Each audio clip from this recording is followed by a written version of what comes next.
Item number 29, new Class B Tavern and Public Entertainment License for Beloit Avenue LLC, DBA Sir Frank, 7534 West Beloit Road, agent Frank Orchowski.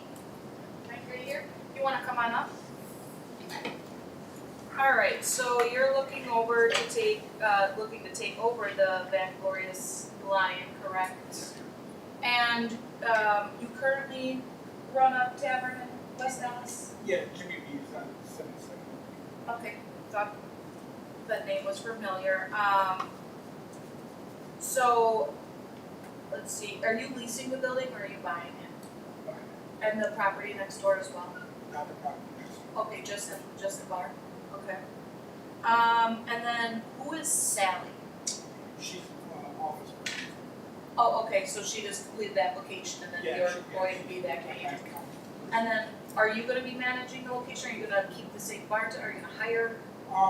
There'll be some staff staying, and then obviously we have some other people that, ultimately I won't be managing day to day.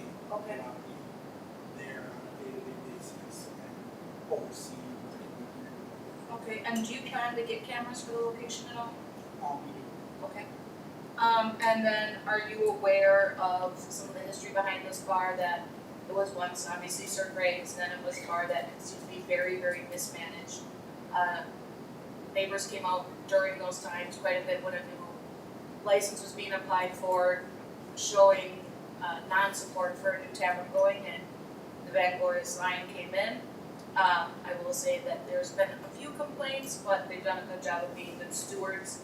So you are buying a location that the neighbors' eyes are on you. Some of them are looking for a reason probably to find a violation, find you out of compliance, call the police and make it difficult for you. Yeah, I understand that. When I look at it, that's a short part of history. That place has had a bar for probably 75 years. Always had great history prior to that. I want to be part of great history. Yeah. I'm somebody watching me and keeping an eye on me. Doesn't faze me because I'm not out to do things wrong because I want to good business, do a good neighbor. Right. So, but I do understand that there's a certain amount of scrutiny. And we did receive one feedback from a neighbor about the lighting, which you had responded back to that constituent with a very well thought out email. And basically, what I kind of want to just make it more of a statement here is that while we appreciate, definitely be a good neighbor, do what you can, right? If it's something simple that you can change a light bulb, change a dang light bulb. But at the same time, also, I do want you to know that some of those complaints have gone to code enforcement and others to find what is truly out of compliance. So please just know also not to be bullied into certain items. I want it to be a mutual relationship there. If there's truly a code violation, then feel free to bring it to the city. Let the city address it, and not necessarily to always, again, I appreciate you being a good steward, but I just kind of want to make that as just a statement. Yeah. No, and I appreciate that. Some of those things were just made aware to me last night, so there'll be something out there tonight, try and see. Some of it I think is a little.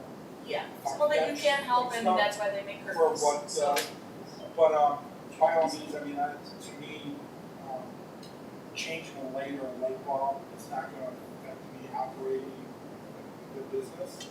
So I don't have a problem making concessions on easy things. Right. Again, I want to be a good neighbor. I don't want to cause problems for people. So that type of stuff, like if it becomes something that's potentially a request that would jeopardize my potential operating the business, that's where. Call your like I said, alders, right. reach out to code enforcement, we have the proper departments. I'll open it up, is there further questions or discussion? Yes? So I actually gave Frank a call when I saw this and for my conversation with the mayor, where he is as well, and kind of filled him in on a little bit of the history and wanted to make sure he knew what he was getting into. We had a great conversation. I did tell him the same thing, obviously be as easygoing as you can, but as it was pointed out, unfortunately, there are going to be some people who aren't happy no matter what, and there's, but be a good neighbor, but at the same time, you don't have to, people do have to remember, kind of like Alderwoman Grove said in her email, that we are a urban area with businesses and residents alike. So as much as you can be a good neighbor, the residents can be good neighbors as well. And I've dealt with all the complaints, whether they were founded or unfounded, so I'm happy to guide you through as you go and just reach out to me anytime.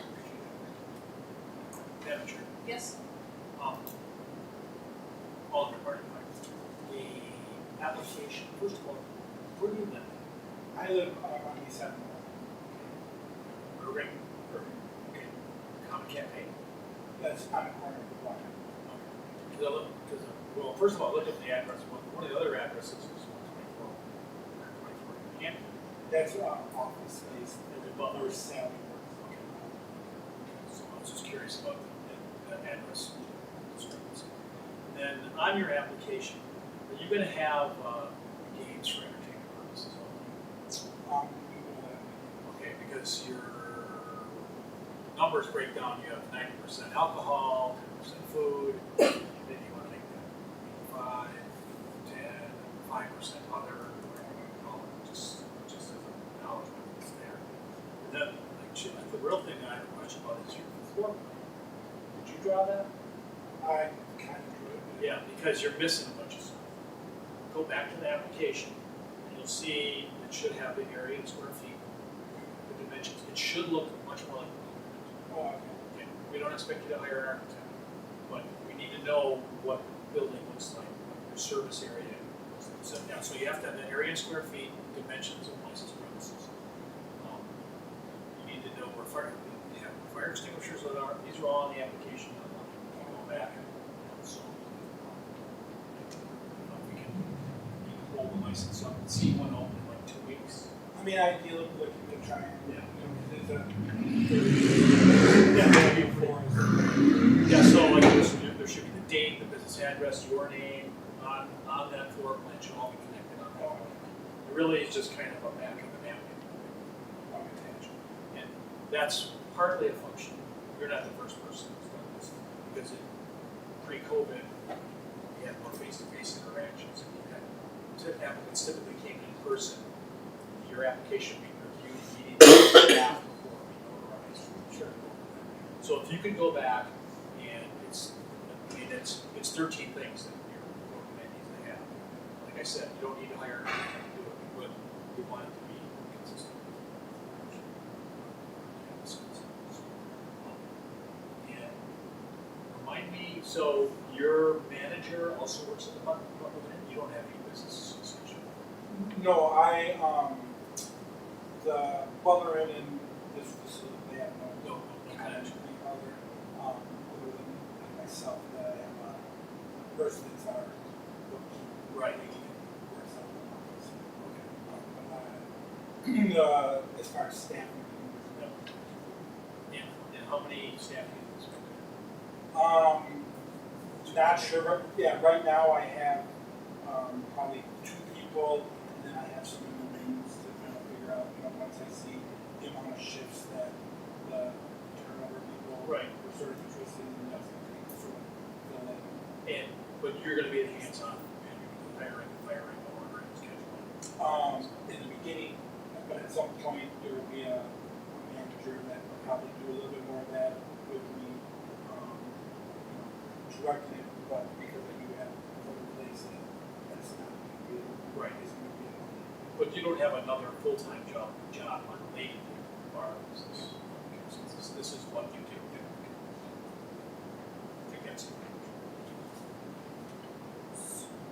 Go ahead, Trainer. So, the committee has 2 options. If you wish to approve it tonight, you actually can do so with the idea that the application committee. However, we also have the option to hold this next meeting in 2 weeks. Give you a chance to update the application track. Those are options. Alderman Weigel, I don't know. I'd be okay as long as he understands, get it updated. Yeah. And so we'd approve it pending the application being updated. So once the committee and the council approves this, we have an issue. It would be that we put it condition of the license saying that he has to have the program for actually approved. And then if for some reason there would be a basis to disconnection of the license, but ultimately you wouldn't come back and approve, but if you trust it, it's a done. I believe we'll do it. Yeah. We need to bring it back, so. Good question. It's just a permanent structure, it's not like a table and chairs and else. Well, when I was in business, I had tables and chairs. I owned those. So, but application, they don't typically have that, but it says fire extinguisher. No, Garbage right, I cans, didn't want to- outside, garbage cans outside. Take a look at it, it's pretty easy. Yeah, I don't think we I think we need, because tables and chairs are portable. Yeah. But are you gonna have a pool table? I don't think so, I don't think it really allows for enough space for, They have one in there. They took it out. previously. Yeah. So Alderman Weidel, you making a motion Yeah, I'll to move approval. with the condition to update the floor plan? Yes. Second. Okay, is there any further discussion? Madam Chair, Yes. do we, I guess this is just a side note, do we need to, I guess Attorney Decker, this question's for you, and I only know this because I talked to the previous owner recently, because they asked how they go about surrendering their license, because he can't. They just Now, his won't be issued until they surrender. Correct, so. They've I just- agreed I to just- surrender, they're going to, she just wanted to make sure that the license was granted before they surrendered their I understood they had already committed to surrendering. They did, yeah. Okay, so, yeah, once, because they've already stated that the surrender approval that's done, Okay, we could issue tomorrow and surrender. This is already conditions. perfect. All right, all in favor, say aye. Aye. Any opposed, the ayes have it. Good luck. Thank you very much. And then I was just. You can do it online, or you can bring it. Thank you very much. Thanks, Greg. Thank you. All right, item number 30, new public entertainment premise license for West Allis FP LLC DBA Fat Patties, 2865 South 108th Street. Agent Lisa.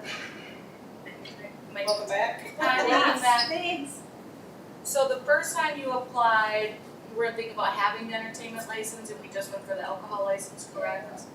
Maria didn't realize that she didn't have licensing for that, so she said, okay, so now she's actually applying.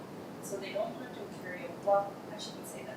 The original idea is to have like live music or something, like one man band kind of thing, one time a week. Indoors. Yes. So the bar area, he has tables that can kind of just be moved to leave out. So we would just do it there. Right now, it would just be one time a week. If it works out well, it might turn into a weekend thing. So I don't know. She did ask me to ask about with an entertainment license, is there limits on how many times you can do it, and does it have to stay like just a band, karaoke, can we do It trivia? includes it all, Okay. as long as it remains inside the premise of where the license is contained. Okay. Obviously, if you had some rockin' band where a house that's way on the other side of National could hear it, it would be a problem. Yeah. But otherwise, you can have it as many times as you want within your legal operating hours Okay. that you're approved to be open for, whether it's karaoke, music bingo, trivia, a one-man band, a five-piece band. Okay. It's all included in that, it includes the jukebox. Okay. His entertainment license covers having the jukebox as well. Okay. So if you just play that, so. Okay. In the summer, are you able to do car shows? There wouldn't be any alcohol or anything? Is that something you would need a license for? Yeah, yeah, Attorney Decker, go ahead. Sewer parking. Yeah, like if we, I mean, I've seen them on Facebook, where they like invites to do a car show or whatever, but I don't know. I'm the alderman of the area. Okay. For the music, I think it's a great idea. Perfect. You have no residential neighbors, you Yeah. have asphalt around you, it's a street, car show. Or do it during the day. And, well, that's what it would be, like a civic, you know how they do like the street fairs almost that have like the We old just hit time? we just hit our car show, Yeah, this weekend in downtown. okay, You know, that it's at 3 o'clock. Right, that's what we would wanna do, like just a daytime, but if we have to do any kind of licensing, that's just find out, but we would not serve food or alcohol or anything like that in the parking lot. And customers wouldn't be able to take a beer outside Correct. either, Correct, or bring their own beer, correct. given all these things. Yeah, Attorney Decker, go So ahead. think about that. So something like a car show would potentially also cause traffic issues. Okay, So if it's gonna extend the right of way, that will be an association. okay,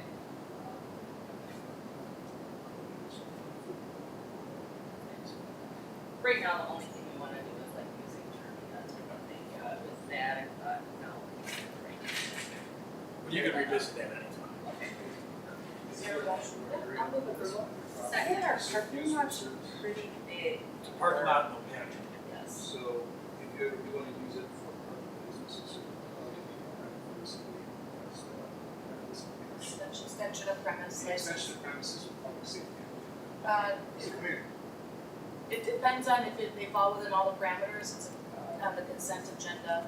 If it's anything, they're on the application, it'll tell you what falls within a standard approval where you wouldn't have to come in, it's just consent, especially if it's a one-time event. If it's anything that falls out of the parameters while you're applying, then it would have to come in front of the council. Okay. Can't make a separate application for extension of premises.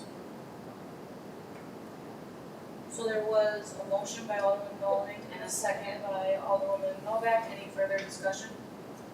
All in favor say aye. Aye. The ayes have it. Thank you. Thank you. Number 31, conditional use permit for Sona Lofts, Phase 2, Lot 3, proposed 5+ unit dwelling at 1600 South 66th Street. Move approval. Second. Okay, any further discussion? All in favor say aye. Aye. The ayes have it. Number 32, communication introducing amendment of tax incremental district number 7, Summit Place, and the project plan for tax incremental district number 21, 92nd in Greenfield. This is just gonna be for discussion purposes, and I think it would be appropriate to read this into 33 as well, Patrick. Yep. So communication from the Plan Commission relative to approval of tax incremental district project area 7, Summit Place Business Park and project area 21, South 92nd, West Greenfield, being in conformance with the comprehensive land use. Patrick, I'm gonna go ahead and turn it over to you. Thank you, Madam Chair. Fortunately, we have some technical difficulties, so I'm gonna just ad-lib it. It's okay. In your mailbox, you've already, probably, or in the left side, you see that there's a project plan, tax increment district number 7, and also tax increment district 21. Just making sure you have copies of that and you've seen it. And also in your mailbox, you've probably seen the bottom copy of this, which I'll talk about Love it. a little bit later. Okay. So TIF number 7 was established back in 2004, the creation of Summit Place, 650,000 square feet of office space. It pretty much encompasses the entire former manufacturing complex of Allis Chalmers. One of the things that under state law that you can do under 66.1105 is if a TIF has surplus increment, you can use the positive increment as a donation to other TIF districts. We have around $6 million surplus in that TIF currently, and we are recommending as staff to utilize some of that surplus to pay the debt service off of TIF number 6, which is Juneau Highlands, or the formerly known as the Lime Pit site, which is Glen Reeder corporate headquarters, which has around 300 employees today. So that site was redeveloped and it's complete, but manufacturing properties aren't growing as fast as other properties, and we have around $1.2 million debt service for that TIF. And with this opportunity, we can pay that TIF off and not have the future liability of interest or not being able to pay off that debt service from that TIF. The other one would be a donation of TIF number 13, Lucky 13, which is a former home juice site on pretty much just south of Greenfield Avenue on 113. This is a site that was a bottled juice company next to a residential house. Someone at the property, like a residential house, I'm gonna say that was used as like a storage yard of junk. and then that got cleaned up in the mortgage crisis, and somebody wanted to buy it, but the environmental contamination was right at the property line. They bought it not knowing why the barrels were in the backyard. The mortgage company was selling them, just a little backstory, was selling the site to on one end, and the other side was trying to clean it up. So at the end of the day, we created a TIF to help facilitate the redevelopment of that parcel. The projected goal value is even higher than what the sale price is today on that site. So we see the potential that we won't be able to satisfy all the debt in that particular TIF. That go back up, I think it's around $250,000 to satisfy that debt. We're recommending a donation to that TIF as well. So we would close to both TIF 6 and 13 with this amendment in the project plan. Part of that, this also includes a change in the budget relative to a half mile as well for 3 things. One, it would be $880,000 to purchase the former mortar casting site, which is one parcel is in the former TIF number 7, but 3 parcels are not. So we're recommending to make the a half mile investment in that and to address that brownfield site. The second one is $1 million set aside for economic development purposes. We've been approached by both Summit Place and also other industrial users in that area for making improvements to the property to be able to attract other tenants. You know, the changes in the office market, which we have 650,000 square feet of office, and they want to convert that to new tenants is very costly. We have not done anything to this point for Summit Place in those purposes, but they've approached us and we want to be prepared. The other one, it's a 100-year-old manufacturing building over that is experiencing 100 years wear. They issued a facility study of the property, and blast cleaning technologies is in 150,000 square feet of that made of rectangular abolished showers. For example, the transformers that provide power to that manufacturing complex is down its last legs. Okay, so if that transformer goes out, there's no power to make you go dark. And as a manufacturer, that's your worst nightmare. We've been in conversations about ingress and egress and other issues, and we're hoping that this money might not get used, but if they need to address the physical building, we want to make sure that we, as a community, we're there. There's 330 jobs currently with Blast. Please mention how many jobs They moved here in 2018 with 80. Today they're over 330 jobs. And they own another building on the west side of town, which is the glass casting technology. So that's why staff is recommending $1 million set aside for that. And then there was $500,000 for Makers Row as we deal with tenants and the costs to build out spaces. We're working through those budgets. We may not need that money. We have CDBG funds as well. We might be able to partner with fire on some of the loans for those businesses. But we want to make sure that there's a war chest, make sure that those are all addressed. So we recommended that in terms of half mile. So with that, that brings down the debt service, the increment in that TIF to around $5 million. The TIF number 7 produces about $1.2 million a year in increment. So to be able to make these donations, etc., the balance of that TIF then can be distributed to other taxing jurisdictions when closed. And that would be our recommendation that in 2026, TIF number 7 would also be dissolved. So that's 3 TIFs. The only stipulation or recommendation of staff is that by state law, you can actually extend the TIF.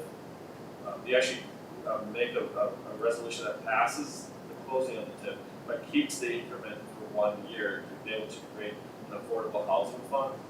And if you see with the level of increment that TIF number 7 generates, we could create a substantial affordable housing fund for the community. So we would actually recommend that, as that is one of the advantages of the state law that we could do. Do you have any questions about TIF number 7? I'm sorry I don't have any great images and graphics for you, but I'm doing this all by memory. The packet is great. We just reviewed this in CDA, and to refer back to this is just phenomenal. It really helps lay it out nicely. I think all the items that got brought up are great, and especially having that side for affordable housing, right? We are putting up right now so many at market or over market rate that it is beneficial to put some aside for other housing types, and we even know with motor casting that even moves into that as well, because some of the developers are even talking about not having all the apartments right at market rate, that they're going to do a mix between affordable, and it's all gonna be mixed in, it's not gonna be segregated. They're looking to say, West Allis is a mixing pot, our apartment should be a mixing pot. Which I just love. So, this is just for discussion purposes. So, Madam Chair, Yeah. for timeline purposes, tonight's just introduction, I just thought, because we usually sometimes have working committee meetings, use this as a time to introduce this.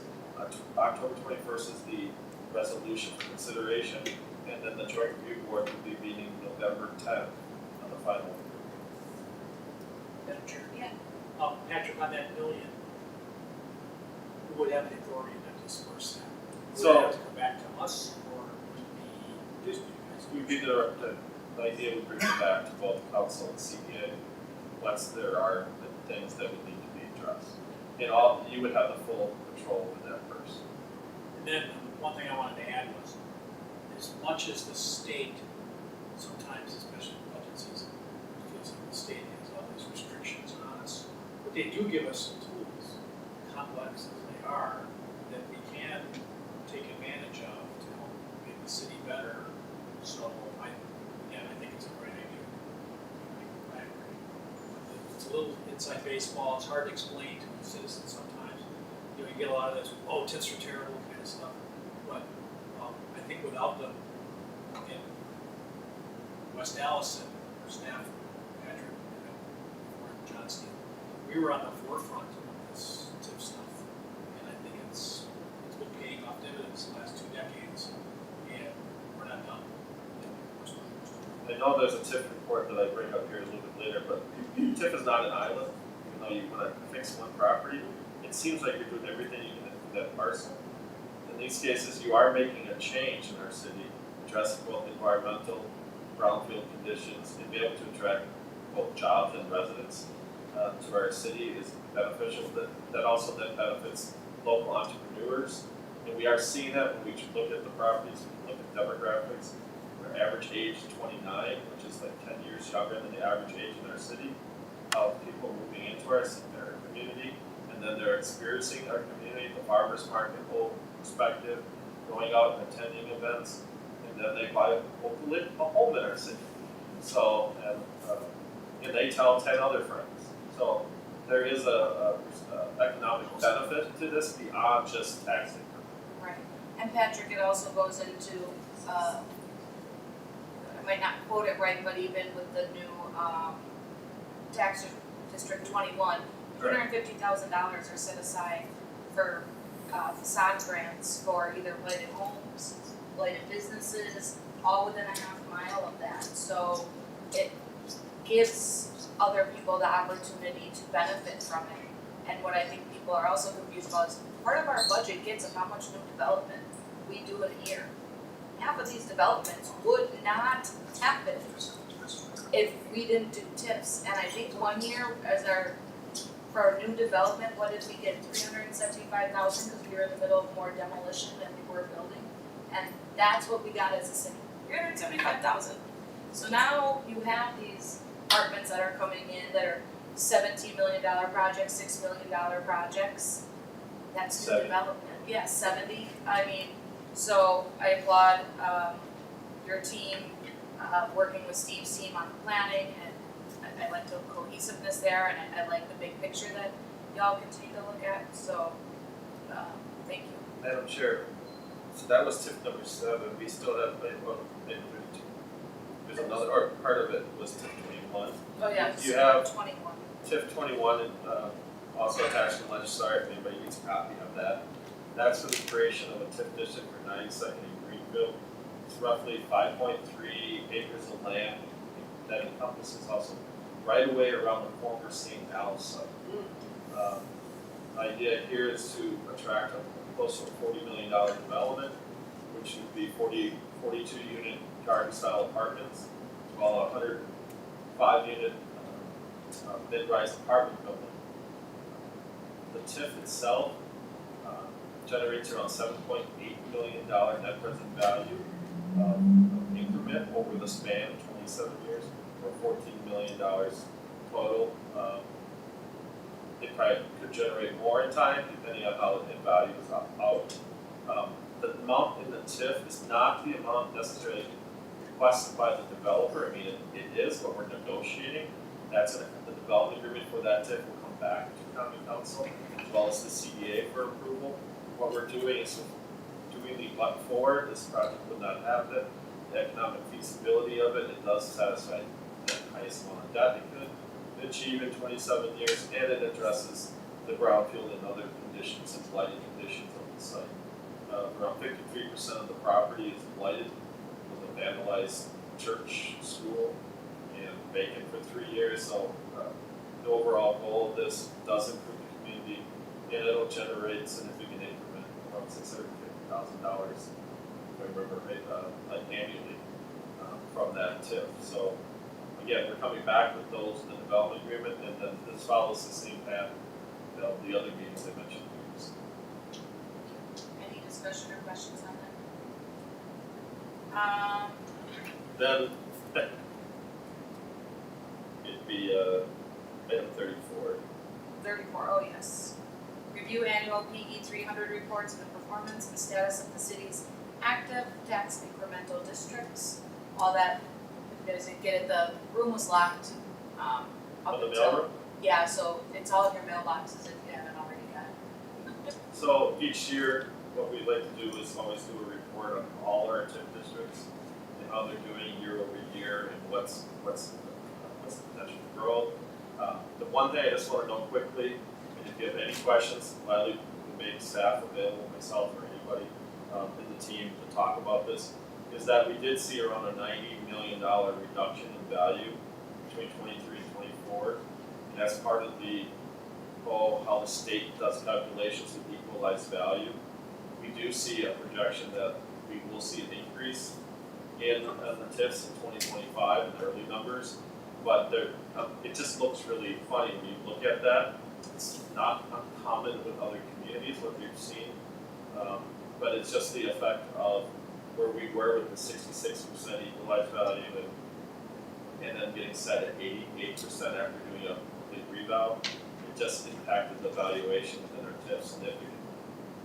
But we do see growth of new value coming online in 2025, such as the REV and other developments that we have ongoing around, I think a projection of 44 million of new value coming into the TIF. So it's a great report. It highlights the growth with 20 TIFs open and how many over 100 acres of land addressed, several thousand jobs created, and the level of increment that's generated through TIF. It just fully demonstrates that TIF is our #1 economic tool to address change in our community. Thank you. Any questions on 34? Thank you. Number 35 is actually going to be held until the next meeting, so is there anything, I have to make a motion to hold? I would move to postpone. Okay, I will make a motion to postpone to the next common council meeting. Second. All in favor, say aye. Aye. Any opposed, ayes have it. Anything else come before economic and development? Is there a motion to adjourn? Motion to adjourn. All right, all in favor, say aye. Aye. We are adjourned. Okay, at this time, I'm going to call the administration committee to order. I note that all 5 members are present. Item number 22 on the agenda is a resolution to approve the acceptance of a traffic mitigation grant for WisDOT in the amount of $29,535.22 for the I-94 East-West Freeway project. Mr. Chair, I don't know quite a lot about this. Is this the one that came before Public No, Works? so this is just about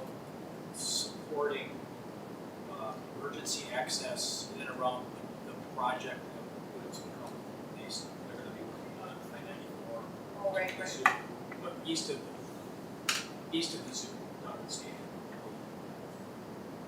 I make a motion to approve and grant Senator Is there a second? Second. Any further discussion? All in favor? Aye. Resolution's adopted.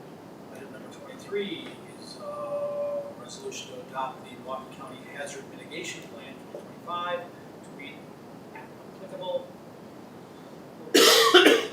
applicable mitigation planning requirements. Second. I have a motion and a second to adopt. Is there any further discussion?